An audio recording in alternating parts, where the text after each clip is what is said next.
toy izao ndray avana ny teny zaraina zay omenantsika anio mandraisa andraikitra ho an'ny fifohazam-panahy mba hanafainganana ny fifohazam-panahy ahako ny voasoratra ao tantara-paharotoko fafito andimy faefatra amby folo amin'ny anaran'i Jesosy hoe raha ny oloko izay natsoina amin'ny anarako no avy anetry tena ka hivavaka sy hitady ny tavako ary ala amin'ny ratsy fanaony dia hiainany an-danitra aho ka hamelany heliny ary hahasitrana ny taniny dia misy atokana hivavaka sy hampianatra araka ny amin'ny asan'ny apôstôly toko fahenina andimy faefatra amin'ny anaran'i Jesosy hoe fa izay kosa haharitra ny fivavahana sy ny fampianarana misy kosa ny atokana hanao ny asa fanohanana araka ny voasoratra amin'ny asan'ny apôstôly toko fahenina andimy fahatelo amin'ny anaran'i Jesosy hoe koa amin'izany rahalahy mizaha fitolahy eo aminareo izay tsara laza sady feno fanahy sy fahendrena mba ho tendrena hitandrina izany raharaha izany vidio izay mety aminao e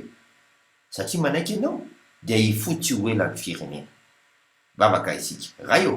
tsapanay tokoa fa ho mariky ny finoana ny teninao dia mila mandray andraikitra avy hatrany miaraka aminao izahay tario izahay tompo amin'ny anaran'i Jesosy Kristy velona avy any Nazareta amen.